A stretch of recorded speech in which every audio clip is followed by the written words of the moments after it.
세상을 이기는 믿음 시리즈 두 번째 시간으로 세상의 행복을 찾을지 아니면 예수의 은혜를 구할지에 대해서 한번 생각해 보도록 하겠습니다.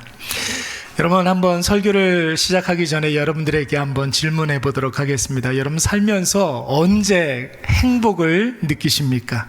언제 가장 행복하십니까?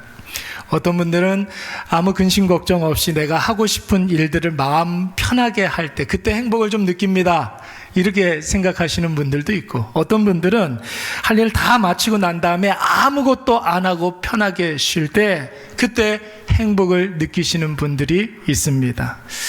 맛있는 거 먹을 때 행복을 느끼는 분들도 있고, 어떤 분들은 당신 언제 행복합니까? 이렇게 질문을 하면 아유, 목사님, 행복이랄 게 뭐가 있습니까? 그냥 사는 거죠, 이렇게 대답하는 분들도 있습니다. 여러분, 우리가 행복에 대해서 여러 가지로 이야기할 수가 있을 터인데, 여러분, 사실 행복이라는 것은 뭐가 딱 행복이다 이렇게 이야기할 수 없죠. 왜냐하면 사람마다 행복을 느끼는 그 포인트가 다 다르기 때문에 그렇습니다. 어떤 분들은 뭔가를 이렇게 할 때 행복을 느끼는 분들도 있지만, 저처럼 아무것도 안 할 때, 침대에 이렇게 가만히 누워 있을 때 그때 행복해하는 사람들도 있습니다.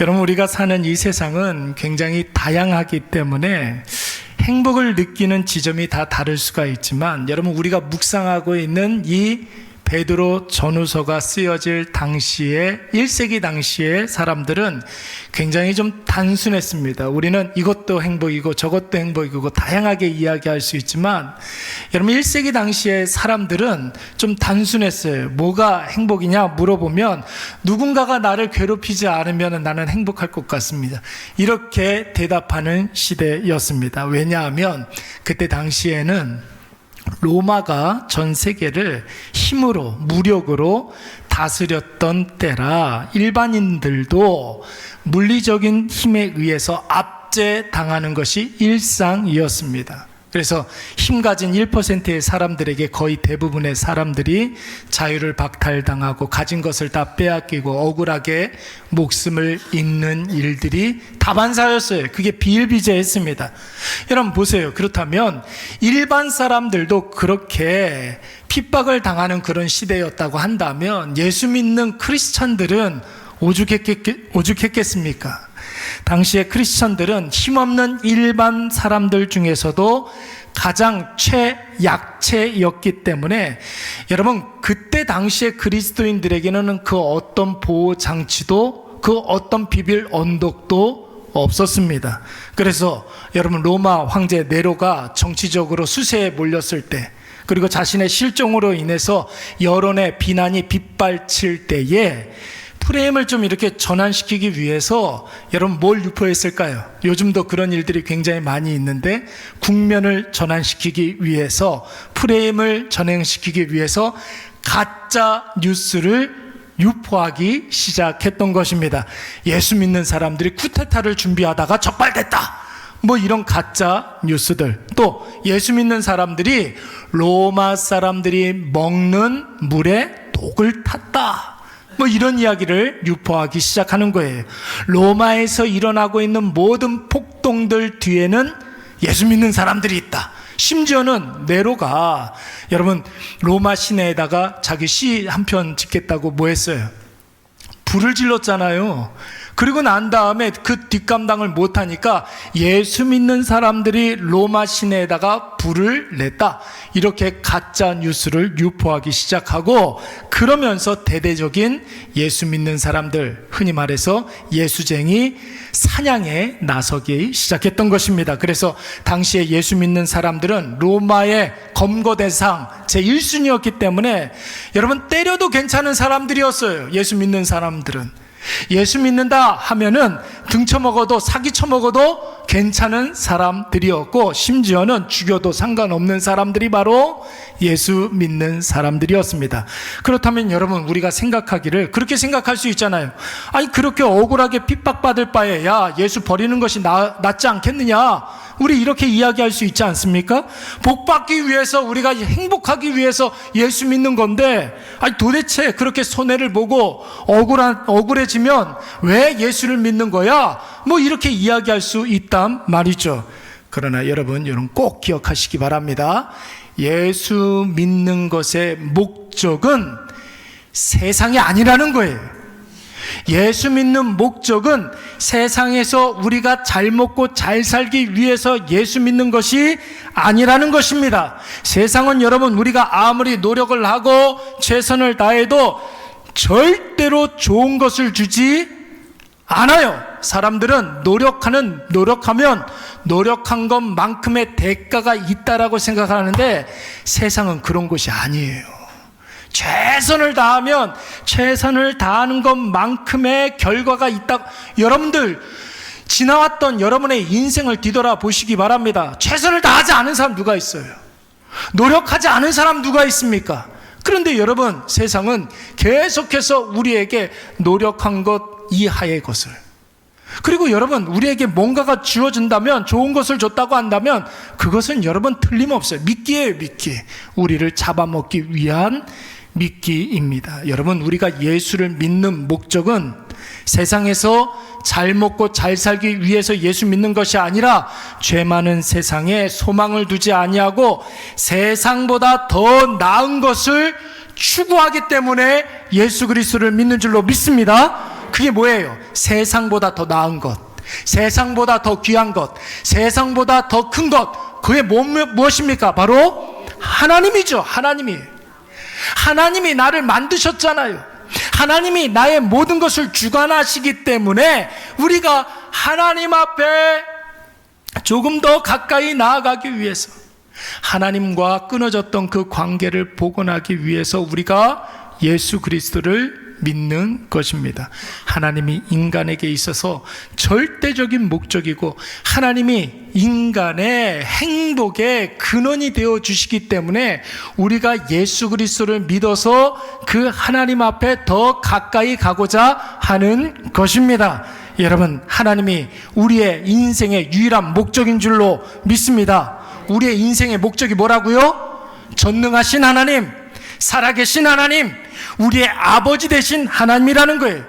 그래서 1세기 당시에 그리스도인들은 재산을 빼앗겨도 예수는 빼앗길 수 없다라고 생각을 한 거예요. 목숨은 잃어도 여러분, 예수는 잃을 수가 없었던 것입니다.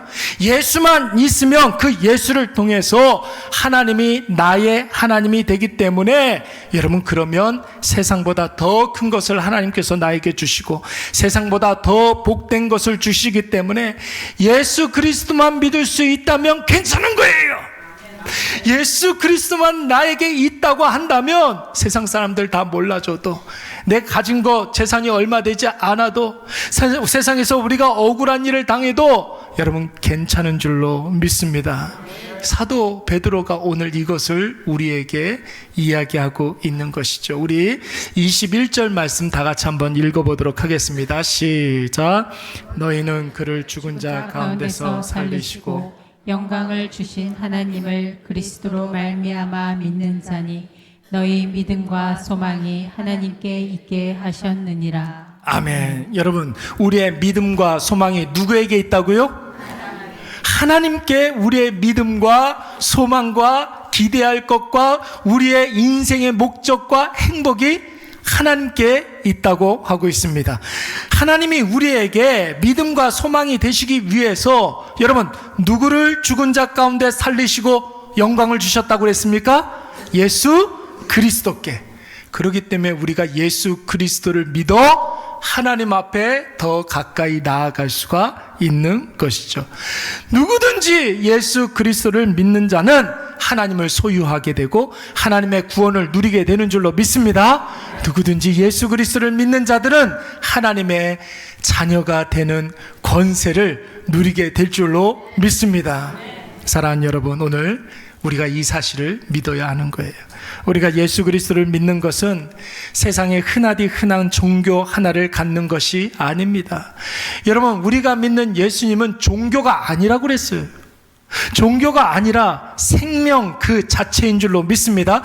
예수를 믿으면 구원이 되기 때문에 예수가 곧 우리의 행복의 이유가 되는 줄로 믿습니다. 그래서 여러분, 세상에 모든 것을 다 잃어도 예수 그리스도만 붙잡고 있으면 우리는 충분한 것입니다. 우리에게 이 확신이 있다면 아마 모르긴 몰라도 지금 여러분이 고민하고 있는 것들 중에 거의 상당 부분이 다 해결될걸요. 예수 그리스도만 우리의 정답이고 해답이 되시기 때문에 그래요. 근데 보세요, 내가 예수님을 믿는다고 하면서도 추구하는 것은 세상이니까, 간절히 바라보고 원하는 것은 세상이니까, 여러분 보세요, 어렵고 힘들고 힘든 고난 중에 있을 때 여러분 그때 예수님이 생각이 안 나는 거예요.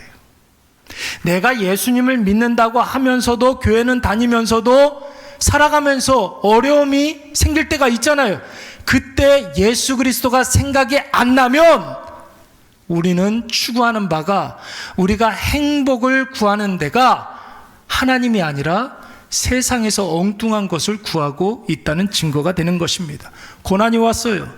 대적들이 날 잡아먹으려고 안달이 났습니다. 그런데 기도하고 싶은 마음, 말씀을 듣고 싶은 마음 전혀 없고 이 사람에게 저 사람에게 찾아가서 이리 기웃거리고 저리 기웃거리고, 여러분 우리는 그런 사람들을 세상에서 행복을 찾는 사람들이라고 이야기하는 거예요. 나에게 문제가 있었을 때 사람에게 찾아가면 여러분 그 사람이 내 문제 해결해 줄 수 있을 것 같습니까? 근데 왜 찾아가요? 왜 찾아가서 왜 그 사람에게 상처를 받느냐 말입니다. 추구하는 것은 세상인데 어떻게 하나님의 은혜가 은혜로 여겨지고, 바라고 원하는 것이 죄악된 것인데 예수 믿는 것, 교회 다니는 것이 어떻게 위로가 되겠습니까? 그런 사람들은 하나님은 취미생활이고 예수 그리스도는 액세서리일 뿐인 것입니다. 사랑하는 여러분, 우리의 행복은 오직 예수 그리스도밖에 없음을 믿으시기 바랍니다. 아멘이십니까? 여러분, 이 말에 우리가 아멘할 수 있다면 이제부터 힘든 일이 생기면 반사적으로 예수 생명을 떠올리시기 바랍니다. 예수님 나를 구원해 주셨다는 그 사실 하나만으로도 위로를 받으시기 바랍니다. 그래서 세상에서 괴로운 일을 만나면 그 즉시 기도의 자리로 나아가야 하는 것이죠. 기도의 자리가 어디예요? 여러분들 지금 앉아있는 그 자리, 그 자리에서부터 여러분 문제가 해결된다라는 것을 여러분 꼭 기억하시기 바랍니다. 그리고 하나님의 은혜가 내 삶에 어떻게 역사하는지를 찾아보는 거예요.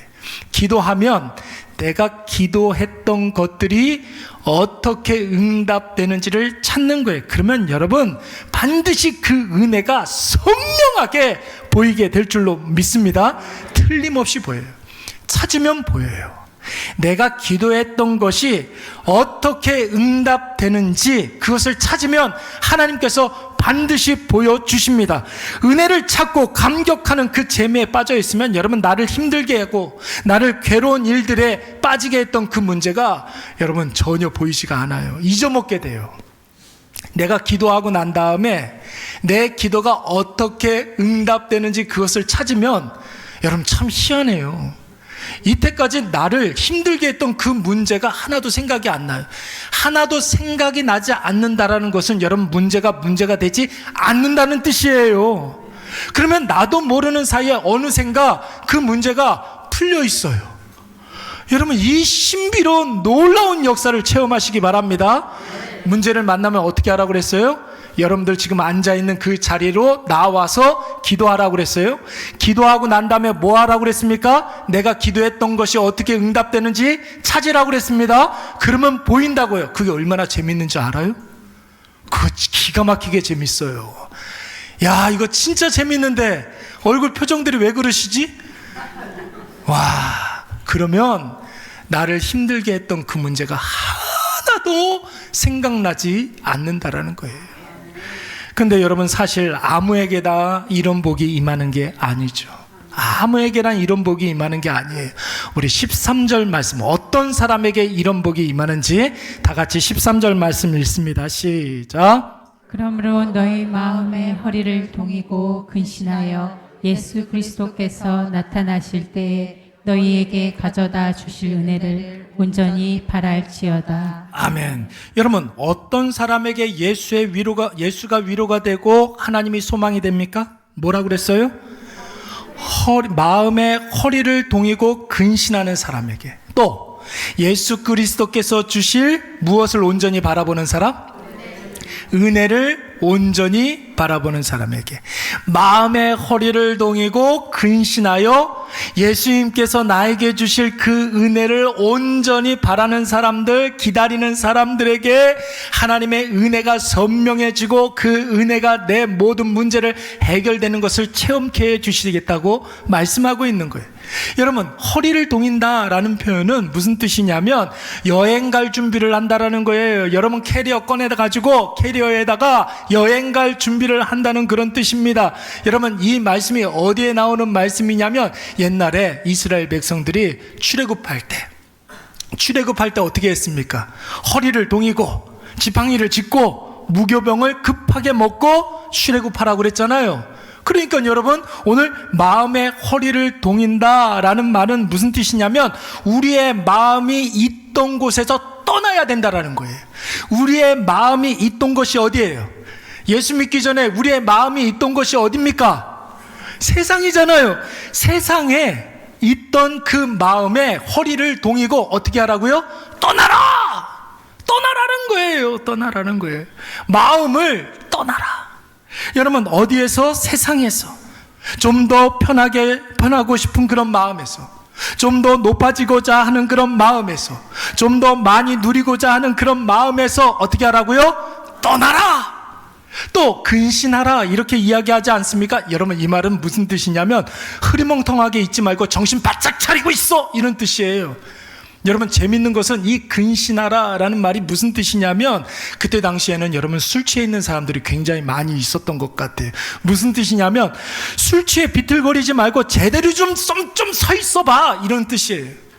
술 취해서 비틀거리지 말고 좀 제대로 좀 서 있어봐. 마음이 세상과 죄악된 것과 안일한 것에서부터 떠나려면 여러분, 우리가 어떻게 해야 됩니까? 세상적인 것들을 다 끊어야 되겠죠.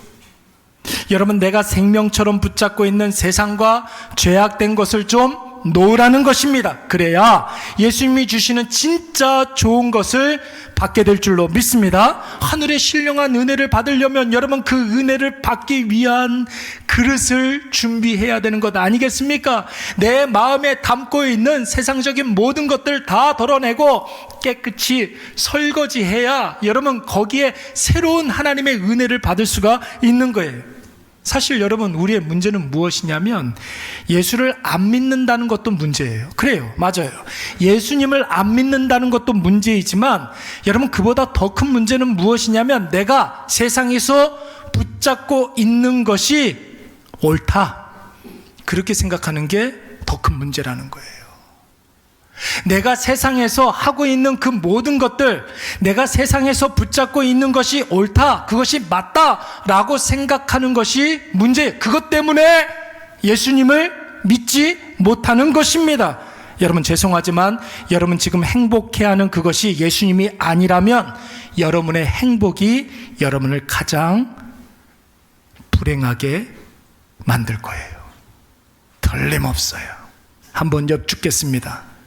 여러분이 행복해하는 그것, 세상에서 여러분이 행복해하는 그것, 혹시 나한테만 좋고 다른 사람은 눈살 찌푸리게 하는 일들 아닙니까? 그 일이 여러분들을 불행하게 만들 거예요. 내가 행복해하는 그 일, 오늘은 좋은데 내일은 싫을 수가 있겠죠? 저는 라면을 굉장히 좋아해요. 라면, 굉장히 좋아해요. 여러분, 라면 오늘 먹고 삼시세끼 다 먹고 내일 또 먹으라면 먹을 수 있습니까? 없습니까? 그 정도로는 좋아하지 않아요. 삼시세끼 다 라면 먹고 내일 또 먹으라면은 여러분 안 먹어요, 저는. 여러분, 라면 안 드시는 분들이 있잖아요. 라면 먹으면 별로 안 좋다라는 것을 알기 때문에 그러는 거예요. 내가 느끼는 행복이 다 옳은 것은 아니죠. 또 뿐만 아니라 여러분, 그것 때문에 진짜 해야 할 일을 못하고 있지는 않습니까? 여러분이 행복해하는 그 일 때문에 정말 해야 할 일을 못하고 있는 것은 아니에요. 여러분이 중요하게 생각하는 그 일 때문에 예배를 소홀히 여기고 있지는 않습니까? 여러분들이 정말로 행복해하는 그 일 때문에 기도하는 일을 유보시키고 있지는 않습니까? 여러분, 어쩌면 그 행복하다 하는 그 일 하고 난 다음에 공허하고 허탈하고, 내가 왜 그 일을 했을까 또 후회스럽고, 이런 일들이 분명히 있을 거라고요.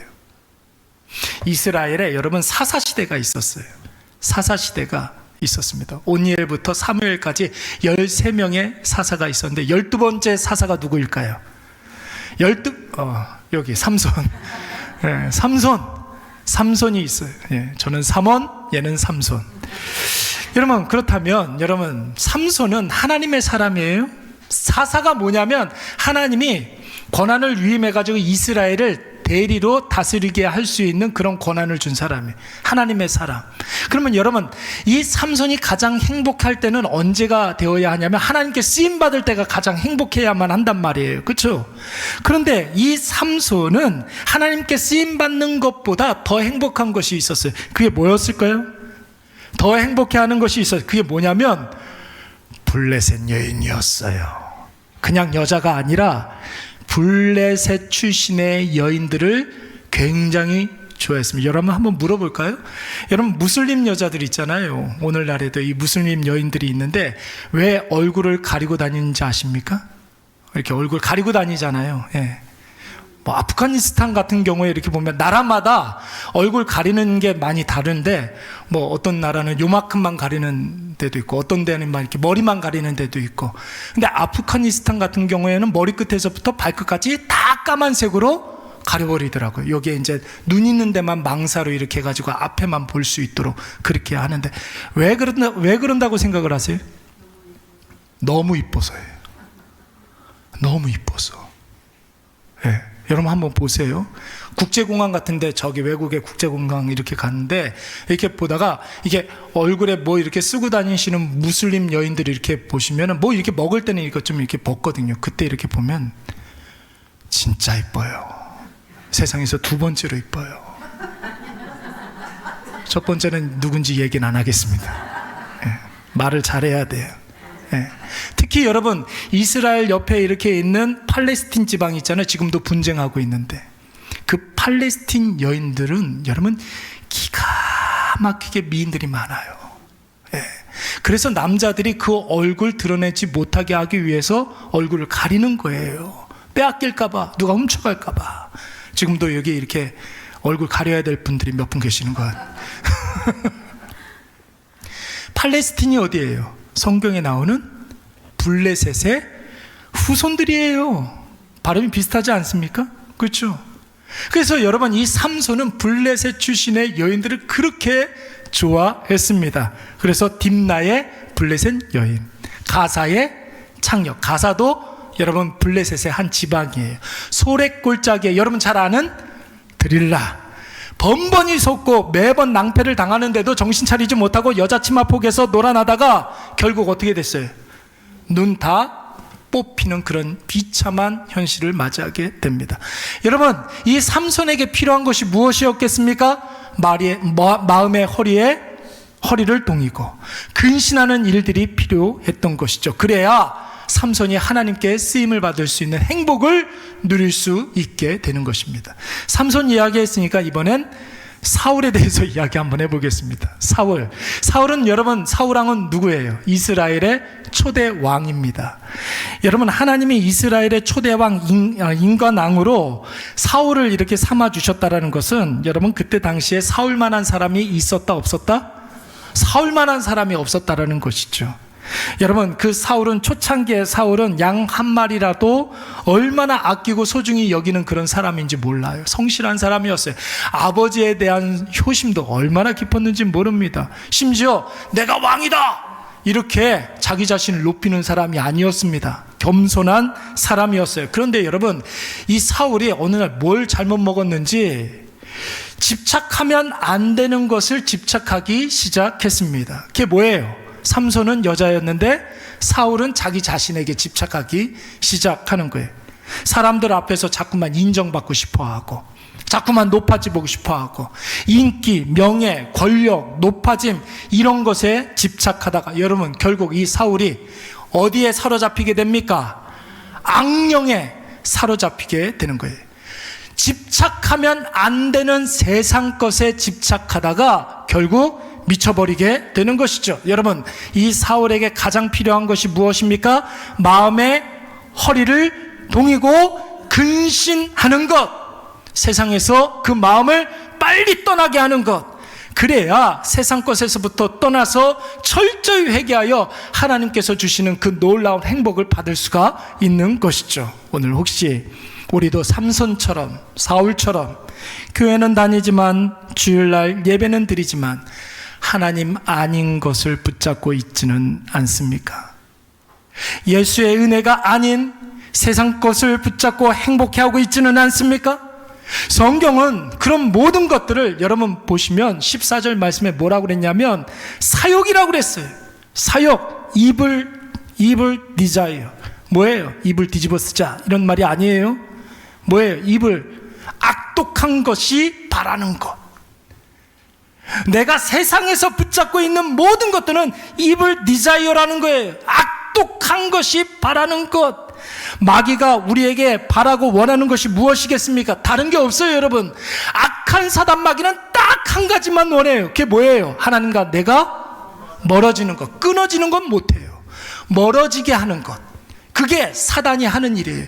여러분, 사단 아무것도 아니에요. 무서워하지 마세요. 그건 껌도 안 돼요. 하나님과 내가 멀어지게 하는 일만 할 수가 있습니다. 사단을 이기기 위해서는, 마귀를 이기기 위해서는 딱 한 가지만 하면 되는 거예요. 뭐예요? 하나님과 가까워지면 되는 거예요. 그러면 여러분, 마귀는 떠나가요. 별것도 아니에요. 한 주먹거리도 안 돼요. 근데 왜 무서워해요?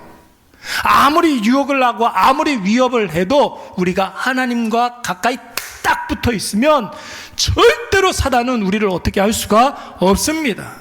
18절 말씀해 볼까요? 18절 말씀에서는 우리가 세상에서 붙잡고 있는 것을 뭐라고 이야기했냐면 은이나 금같이 없어질 것이라는 거예요. 보기에는 혹해 보이지만 결국은 어떻게 되는 거? 사라져버리는 것. 특별히 여러분, 은, 금, 이거는 노예를 매매할 때 쓰는 화폐 단위예요. 은이나 금. 없어지는 것들인데 여러분, 이 은이나 금을 가지고 노예를 매매하지요. 여러분, 그런데 이 은과 금으로 정작 인간의 생명을 살릴 수가 있습니까? 없습니까? 없어요.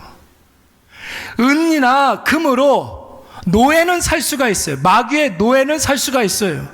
오늘날에도 여러분, 돈으로 마귀의 노예를 살 수가 있습니다. 근데 돈으로 사람의 생명을 살릴 수가 있습니까? 없습니까? 살릴 수 있으면 이건희는 왜 죽었어요? 이병철이는 왜 죽었느냐고요? 예? 살릴 수가 없는 거예요, 여러분. 아무리 일확천금을 내가 꽉 붙잡고 있는다 할지라도 여러분, 재물은 결국 다 나를 떠나게 되어 있습니다. 여러분들이 갖고 있는 재산이 얼마나 되는지 모르겠지만 여러분들이 갖고 있는 그 재산이 코딱지만한 것이라도 여러분들 자녀는 그 코딱지만한 재산 때문에 싸워요. 틀림없이 싸웁니다. 재산이 많은 사람들의 자녀들만 싸우는 게 아니에요.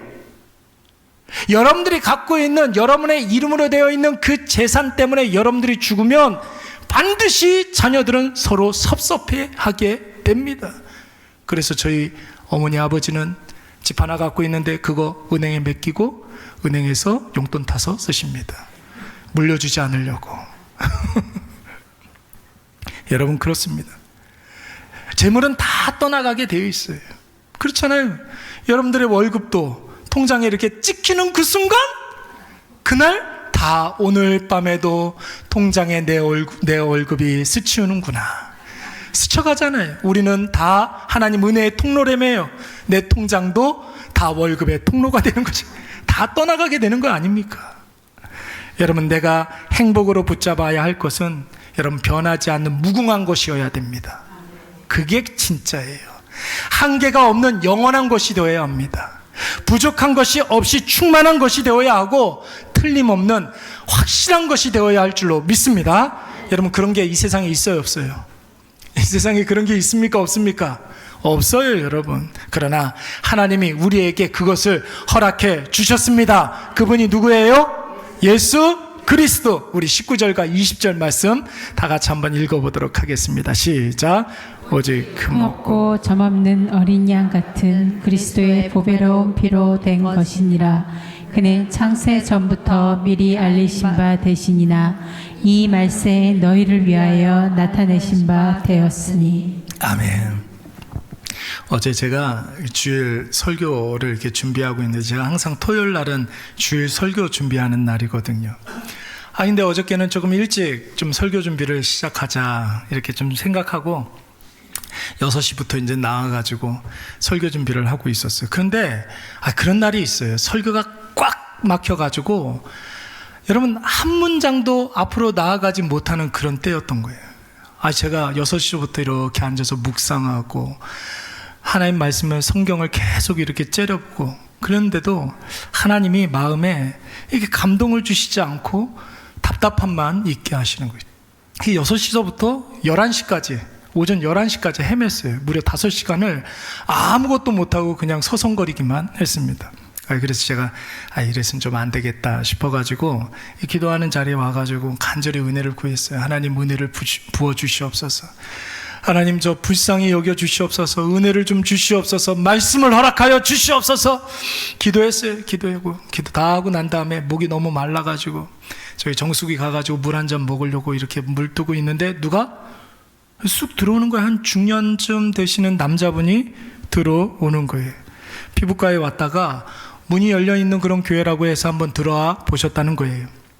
예배 드릴 수 있는 그런 교회를 찾는다고 저한테 말씀을 해주셨습니다. 이런저런 이야기를 나누다가 그분이 하시는 말씀이 뭐냐면, 자기가 이 김포에 이사 온 지 한 4년 정도 이렇게 됐는데 이 김포에서 나갈 수 있는 교회를 찾으려고 있는 교회 없는 교회 다 둘러봤다는 거예요. 그러면서 우리 교회만 나중에 온 거예요. 다 찾아봤는데 자기가 내린 결론이 뭐냐면, 내 기준을 좀 낮추든지 아니면 목사님들의 설교가 조금 이상이 있든지 그런 것이다, 이렇게 생각을 했다는 거예요. 뭐냐면 어디를 가서 예배를 드려도 죽으나 사나 예수 그리스도만 증거하는 교회는 없더라는 거예요. 처음부터 예수 그리스도를 증거하고 마지막까지 예수 그리스도를 증거하는 교회는 없더라는 거예요. 제가 그래서 그 말에 이렇게 맞장구를 쳐드리면서 이런저런 이야기를 나누고, 그분이 좀 바쁘신 것 같아서 이게 돌아가셨어요. 오늘 오실 줄 알았는데 마음만 보내셨네요. 마음만 보내신 것 같아요. 그리고 나서 이제 설교 준비를 하려고 딱 앉았는데 오늘 본문에 예수 그리스도를 딱 넣어보니까, 여러분, 일주일 동안 이렇게 묵상했었던 그 묵상의 퍼즐들이 착착착착착착 와서 다 맞춰지는 거예요. 예수 그리스도를 넣어보니까 여러분 설교가 너무 쉬워지는 거예요. 여러분, 그로부터 여러분 1시간밖에 안 됐는데 제가 설교 원고를 다 만드는 거 아닙니까? 기도했더니 하나님이 마음만 보내주시는 천사를 보내주셔가지고 저한테 해답을 가르쳐 주셨어요. 제가 아까 전에 그랬죠. 기도했더니 기도가 어떻게 응답되는지를 찾아라. 그러면 재밌다. 하나님께서 보여주신다. 기도했더니 하나님께서 사람을 보내주셔가지고 제 오늘 설교에 정답을 가르쳐 주셨어요. 예수 그리스도가 아닌 다른 곳으로 설교를 풀어가려고 하니까 한 발자국도 나아가지 못했는데, 얽히고 설킨 곳에 예수 그리스도를 딱 넣고 풀어보니까 앞뒤로 꽉꽉 막혀서 답답했던 그 모든 문제들이 예수로 인해서 앞, 뒤, 상하, 좌우가 뻥 뚫리는 놀라운 역사가 일어난 줄로 믿습니다. 사랑하는 여러분, 지금 여러분의 상황이 위아래로 꽉꽉 막혀서 체한 것 같습니까? 생각만 해도 답답하고 숨이 막히고 꼼짝달싹 못하겠습니까? 예수 그리스도를 넣어보시기 바랍니다. 예수로 그 문제를 한번 풀어보세요. 생각지도 못했던 은혜가 여러분의 막막함을 확 풀어주실 줄로 믿습니다. 예상치 못했던 그 은혜가 답답한 여러분의 삶을 뻥 뚫어주실 줄로 믿습니다. 여러분, 베드로가 이 서신서를 누구에게 썼습니까? 신앙 때문에 손해보고 불이익당하고 생명의 위협을 당하고 있는 수많은 그리스도인들에게 이 편지를 썼어요. 여러분, 베드로가 왜 이 서신서를 썼겠습니까? 그 핍박과 환난 가운데 절대로 믿음 흔들리지 말라고. 베드로가 어떻게 그들을 위로했습니까? 마음의 허리를 동이고 세상으로부터 떠나라고 했습니다. 세상에 함몰되어 있던 자신의 지난 과거를 회개하라고 이야기하고 있습니다. 그래야 진짜 복된 인생을 살게 될 줄로 믿습니다. 죽음도 어떻게 하지 못하는 진짜 행복, 절대 사라지지 아니하고 변하지 아니하고 모든 것을 이기고 모든 것을 가능케 하는 그 놀라운 복락이 예수 그리스도를 붙잡고 있는 저와 여러분의 삶에 풍성하게 임하게 될 줄로 믿습니다. 뭐 다 아는 말이겠지만 저도 한번 해보겠습니다. 여러분, 복이 뭐예요? 복이 영어로 뭐예요? 축복, bless 이렇게 발음하지 않습니까? 여러분, 이 bless라는 말의 어원이 뭐랍니까? 블러드라고 하지 않습니까? 블러드. 블러드가 뭐예요? 피예요. 피. 누구의 피? 진짜 축복은 어디에서부터 와요? 예수 그리스도의 보혈의 피로부터 진짜 축복이 오는 줄로 믿습니다. 근데 여러분, 요즘 사람들은 블레스보다는 뭘 더 받기를 원해요? 해피하기를 원하지 않습니까? 뭐든 간에 그저 행복했으면 좋겠다고 생각을 합니다. 별일 없이 무탈하게 뭐든지 기쁘고 재밌고 마음 편하게 살았으면 좋겠다, 이렇게 생각합니다. 사람들은 다 해피하기를 원해요. 세상에 그런 게 있습니까? 여러분, 세상에 그런 게 있어요? 모르겠어요. 그런 게 있는지는 잘 모르겠지만 있다 할지라도 그게 영원합니까? 영원하지 않아요. 지금 내가 행복한다 할지라도 다음번에 그 행복이 또 온다는 보장이 있어요, 없어요? 없어요, 여러분. 또 그게 가치 있다 이야기할 수도 없는 거예요. 그래서 여러분, 해피의 어원이 뭐랍니까? 해픈이라고 이야기하지 않습니까? 해픈 뭐예요? 해픈 사람이라는 게 아니라 우연히 일어나다, 어쩌다가 발생하다, 그런 거예요. 있다가 없어질 수도 있고 다음번에 올 수도 있고 안 올 수도 있고. 예수 그리스도를 붙잡는 인생이 가장 복된 인생임을 여러분 꼭 기억하시기 바랍니다. 세상 것 붙잡고 행복하다 착각하지 마세요. 그건 여러분 있다가 없어지는 것이고, 있다가 없어지면, 여러분 있다가 없어지면 어떻습니까? 남자친구 있다가 없어지면 어때요? 마음에 공허함이 있고 허무가 있고 괴로움이 있고 고달픔이 있고. 세상의 행복은 그런 거예요. 성경 인물 중에 오늘 베드로가 이야기한 대로 세상의 행복 대신에 예수 그리스도 은혜를 붙잡았던 사람이 있어요. 그게 누구냐면 제가 너무 좋아하는 사람, 사도 바울. 사도 바울에게 누군가가 한번 물어본다면, 사도 바울이시여, 당신은 언제 가장 행복했습니까? 이렇게 묻는다면 여러분, 사도 바울 뭐라고 대답할까요? 그의 마지막 유언처럼 대답할 거예요. 우리 다 같이 한번 읽어볼까요? 시작. 나는 선한 싸움을 싸우고 나의 달려갈 길을 마치고 믿음을 지켰으니 이제 후로는 나를 위하여 의의 면류관이 예비되었으므로 주 곧 의로우신 재판장이 그날에 내게 주실 것이며 내게만 아니라 주의 나타나심을 사모하는 모든 자에게 도니라. 아멘. 이 말씀이 여러분 사도 바울의 마지막 유언이었습니다. 바울은 예수 믿기 전에는 잘 나가는 사람이었어요. 똑똑했어요. 줄도 잘 탔습니다. 유대교의 전도 유망한 차세대 지도자였습니다. 그런데 예수님 만나고 난 이후에 그 모든 것들 아무것도 아니라고, 아무것도 아닌 것임을 깨닫게 됩니다. 그래서 뭐라고 생각했어요? 그 모든 것들 배설물처럼 여겼다고 했습니다. 여러분, 세상의 모든 것 다 버렸다고 해가지고 사도 바울이 불행하게 되었습니까? 사도 바울이 신세한탄하면서 인생을 마감했습니까? 그렇지 않아요. 예수로 날마다 가슴 뛰는 인생을 산 줄로 믿습니다.